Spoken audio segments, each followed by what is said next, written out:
Auzubillahi minash shaitani rajim. Bismillahirrahmanirrahim. Ṣàlàáfíà lẹ wà. Gẹ́gẹ́ bí èmi on Point by 2 ṣe wà. A kú ọdún o, a kú ìyèdún. Èmi ò ṣe ojú ẹ̀mí wa tọmọtọmọ, tẹbítẹbí, taratara. Mo kí ẹ̀yin ìyá, mo kí ẹ̀yin bàbá. Mo yóò tójú àgbà mọ́lẹ̀ o. Thank you so much. Ọkùnrin lọ kọ́, ọkùnrin là dá. Ọkùnrin lọ kọ́, ọkùnrin là dá. Ìdí tó fi máa ń pọ̀ ọkùnrin lọ kọ́, ọkùnrin là dá. Òun náà ni nǹkan tá à ń pè ní ẹsẹ̀ kẹta yẹn tó wà ní middle. Torí pé kí ni àárín obìnrin ọ̀pọ̀lọpọ̀ tó jẹ́ pé wọ́n ṣiṣẹ́ owó tó wọ́n dẹ̀ ní owó dáadáa lọ́wọ́. Àmọ́ nǹkan tí Ọlọ́run fún ọkùnrin tó ń jẹ́ OKO, òun ló jẹ́ kí ọkùnrin táwa ń pe ọkùnrin ní ọkọ́ tá fi ń pè ní àdá. So ọkọ́ àtàdá tó wà lọ́wọ́ yín kò gbọdọ̀ sánlẹ̀ o, kò gbọdọ̀ crack, kò gbọdọ̀ sọ pé òun ṣiṣẹ́ mọ́, kò gbọdọ̀ wíìkì, kò gbọdọ̀ bẹ́ǹdì, kò gbọdọ̀ ṣe lẹ́bẹ̀lẹ́bẹ̀. Ó là wá on Point by 2 fi wà lórí àléfà yìí tá fi ń kọ́ yín ní ọkọ àtìyàwó issues, tá a dẹ̀ ń kọ́ àrùn tó ń so nǹkan ọmọkùnrin dání tó jẹ́ kó ṣiṣẹ́ bí ó ṣe mọ́ ṣiṣẹ́ tó fi mọ́ lálàáfíà la fi ń kọ́ yín. La fi wá tẹ̀síwájú, la fi wá gbé on Point by 2 black seed therapy la fi wá gbé jáde fún yín tó ń ṣe ọkùnrin láǹfààní. Ó ti ń ṣe ọkùnrin láǹfààní lọ́jọ́ pípẹ́, ó dẹ̀ tún ń ṣe ọkùnrin láǹfààní títí dèní. Á dẹ̀ mọ́ ṣe ọkùnrin láǹfààní títí di ọ̀la. Tẹ́ bá nífẹ̀ẹ́ sí ẹ lè pè mí lórí WhatsApp ni. Lórí WhatsApp ni tẹ́ bá nífẹ̀ẹ́ sí bí product ṣe wà báyìí, bá ṣe pack ẹ̀ báyìí. Tó bá nífẹ̀ẹ́ sí product onílé pẹ̀tẹ́s, tẹ́ bá nífẹ̀ẹ́ sí ṣóyẹ, ìwọ need láti identify fún mi nǹkan tó ń ṣe ẹ́. Kíní kan wà tá à ń pè ní extreme òun kíyàn mọ̀ dà. Extreme pé o lo 2 minutes, òye fẹ́ lè mọ̀ wọlé ńgbà mi wá ti dà. Ìyẹn màá fún ẹ ní spray papọ̀ mọ́ product mi. Extreme nìyẹn. Kò ní affect kó tó bẹ̀rẹ̀ sí ní lo spray yẹn wàá tẹ̀ sọ́wọ́. Ó ń ṣe àwọn èèyàn láǹfààní, ó dẹ̀ máa ṣe wọ́n láǹfààní lọ. Ẹ̀yin kan ẹ̀wọ̀n tó kọ́ sọ pé spray ẹ lọ bẹ́ẹ̀ sí spray mọ́ spray yẹn o. Dẹ̀ bá lo papọ̀ mọ́ product mi kò ní ṣiṣẹ́. So product mi dẹ̀ ní ó kápá gbogbo ẹ̀ lẹ́lẹ̀, ó ká ẹsẹ̀ gbogbo ẹ̀ lẹ̀. Wà kàn identify kí ló ń ṣe é. Mo máa ń sọ pé tí nǹkan ọmọkùnrin bá kéré bó ṣe wà yẹn ó ń ṣiṣẹ́ nǹkan ọmọkùnrin kéré. Bẹ́ẹ̀ ni láti identify ìdí tí nǹkan ọmọkùnrin yẹn fi kéré.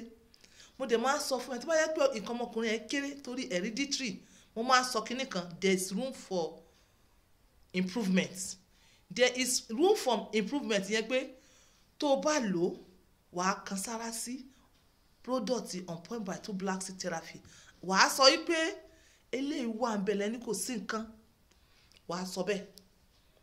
Ẹ WhatsApp mi. Àwọn ọkùnrin mò ń bá wí kò ṣe boys.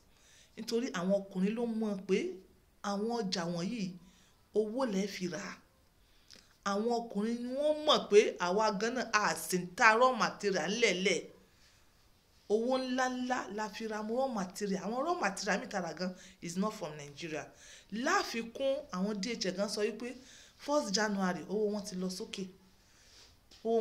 But ẹ má worry, a yọ síra wọn sóyè yín tí ò ní affect yín. Nítorí pé kí ni èmi fẹ́ ọkọ àtìyàwó kí wọ́n ní lọ síwájú. Èmi fẹ́ kí nǹkan tá à ń pè ní ilé marriage yìí kó stand. Tó bá sì sí ìbálòpọ̀ kí là ń pè ní ọkọ àwọn stand, ó ti tán náà nìyẹn. So mo fi sọ wípé ẹ má worry, a wà bá ṣe já síra wọn sóyè yín. Kò bá sí ìbálòpọ̀ kí ló kù?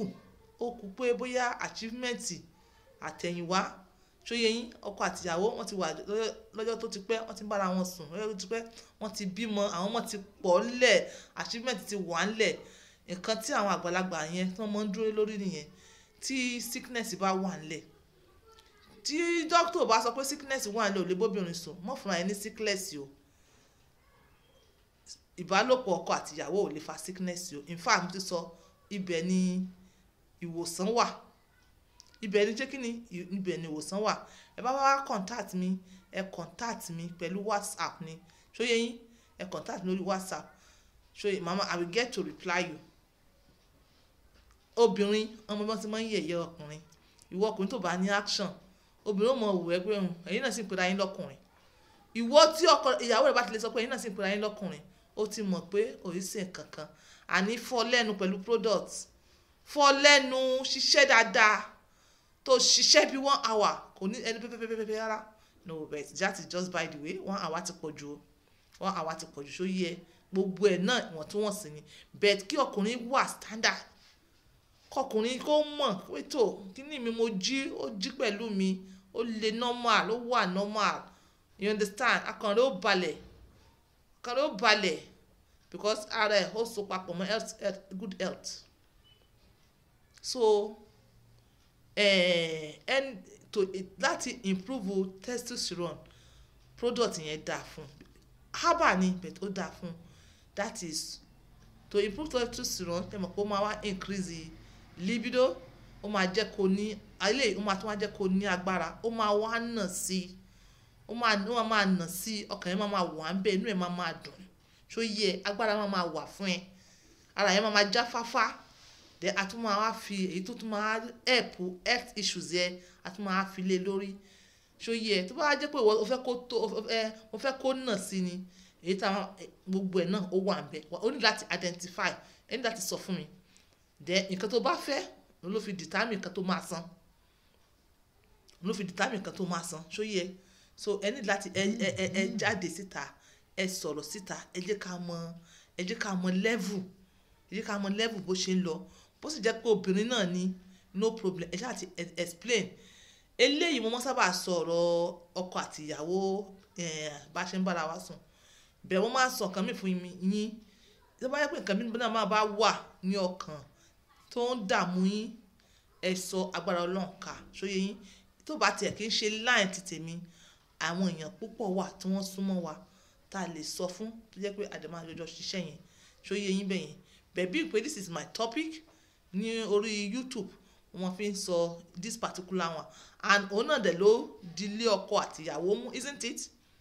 Kò bá jẹ́ àlàyé. So lẹ́ẹ̀kan sí ọba ti ní desire ẹ̀ on point by 2 black seed therapy, kó kàn sí mi, kó ṣe kí ni, kó kàn sí mi ṣó yẹ yín bẹ́yẹn. Àwọn tó ti ń bá wa rajà wọ́n ti mọ bá a ṣe ń pààkì ẹ̀. So mo ń ṣẹ̀wà ẹ wá rà wàràwàrà, bye for